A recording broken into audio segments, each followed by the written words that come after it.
मेरा झगड़ा, आपका मेरा झगड़ा नौज़ु बिल्लाह जिंदगी में हो सकता है?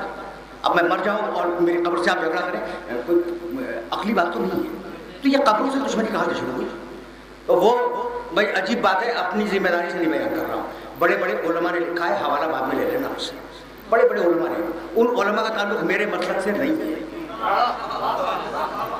अच्छा, अब तक तो मैं आयतें सुना रहा था, अब जरा सा एक छोटी सी हदीस नुमा एक चीज़ सुनते थे कि इब्लीस है तो शरीर, लेकिन कभी कभी उसमें कोई खैर का एक परताव चमक जाता है। तो जब पैगंबर अकरम का ऐलान नबुवत हो गया तो इब्लीस ने अपने मकाम पर सोचा कि ये आखिरी चांस है। आदम आए, उनसे झगड़ा किया मैंने, नूह की पूरी कौम को बर्बाद कर दिया, और इब्राहिम से मुकाबले के लिए आ गया, सब कुछ करता रहा, लेकिन ये कि मैं सोचता था कि भाई आखिरी आएगा तो मैं अपने को बख्शवा लूँगा, तो अब ये आखिरी आ गया। अब इस चांस को अगर मैंने अवेल नहीं किया तो मैं बर्बाद हो जाऊँ। अच्छा, सोचा सही था, कभी कभी सही भी सोचता है।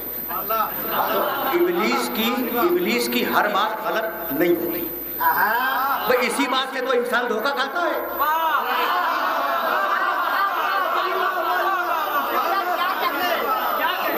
इसी बात से इंसान धोखा खा जाता है। वो हर बात गलत नहीं होती, वो गलत को सही में और सही को गलत में मिला के पेश करता है। ऐसे होती है भाई। इंग्लिश से समझ आ गई कि ना पूरा हक बोले ना पूरा बातिल बोले, हक को बातिल में मिक्स कर दे, मिक्स करके पेश कर दे और इंसान गुमराह हो जाए। कुछ ये बात तो सच्ची है, ये बात तो सच्ची है। जब ये सच्ची है तो दूसरी भी सच्ची होगी, ठीक है। तो अब उसके दिल में ये ख्याल आया कि ये आखिरी चांस है, और अगर ये आखिरी रसूल चला गया और उसने मेरी शिफात नहीं की तो अब बख्शिश का कोई चांस इसके बाद नहीं है। आया बुजुर्गों ने लिखा है, और जाओ इब्ने अरबी के लिटरेचर को देखना, उसमें तुम्हें ये वाक़या बड़ी डिटेल से मिल जाएगा, बहुत तफसील के साथ। आया, या रसूल अल्लाह आप मुझे बख्शवा दें। देखा, अच्छा रहमतुल लिल आलमीन है, जब एक रुक जाओ, रसूलुल्लाह के नहीं बख्शवाता, बस सीधी बात। इतना बड़ा गुनहगार, दुनिया में सबसे बड़ा गुनहगार मैं नहीं बख्शवाता, लेकिन ये नहीं कह सकते मुझे माफ़ कर देना, कह नहीं सकते।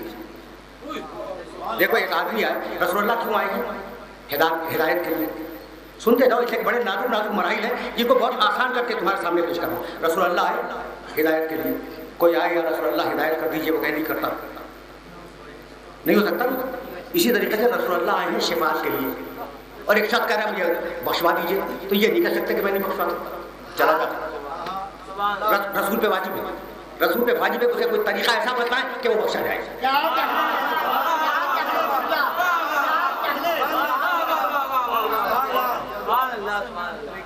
अच्छा, यहाँ ऑफ द रिकॉर्ड जुमला करूँ।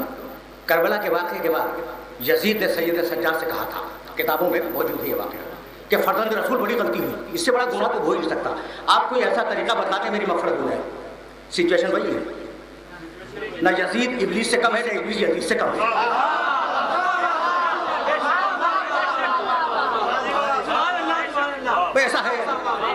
ऐसा है या नहीं? सिचुएशन वही है। अब अगर इमाम कहते हैं कि मैं नहीं बता रहा, तो ये मनसब इमामत के खिलाफ है। जानते हो क्या बताया? कहा कि नमाज कुफैला पढ़ा कर है, मशहूर वाक़या है, लेकिन अब इसको क्या करोगे कि इमाम ने तो अपना फरीज़ा अंजाम दे दिया, लेकिन यजीद को नमाज कुफैला पढ़ने की तौफीक नहीं हुई, उसने रोक लिया। इमामत ने अपना काम कर दिया, उसने रोक लिया। भाई यही तो हुआ अजीब गरीब मरहले फिक्र कि या रसूलल्लाह मुझे बख्शवा दे। रहमतुल लिल आलमीन है, शाफी नबी है, मना नहीं कर सकता।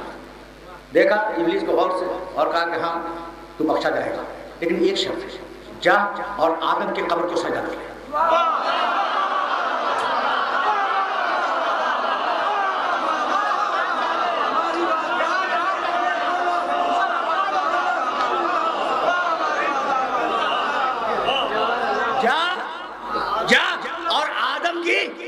कब्र को सजा कर ले, मैं जमानत देता हूं कि तू बख्शा जाएगा।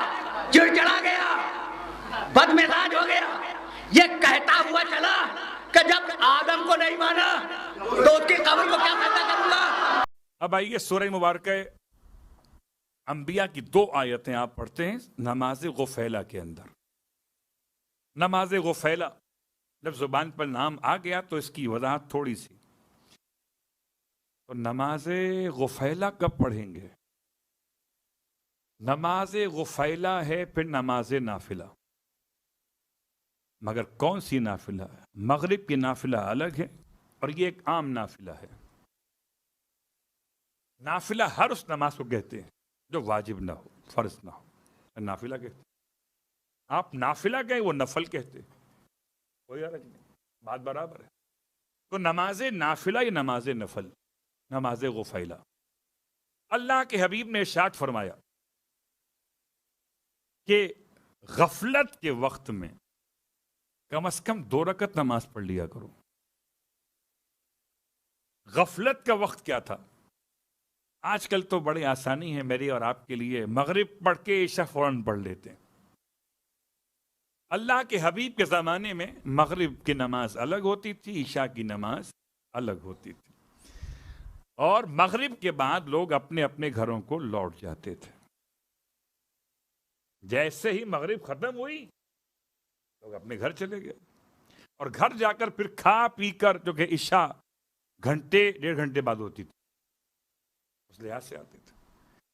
تو اس اعتبار سے اللہ کے رسول نے نماز غفیلہ کو غفیلہ کا نام دیا. نماز وہ جو غفلت کے وقت میں پڑھی جائے تاکہ نام غافلوں میں نہ رہ جائے.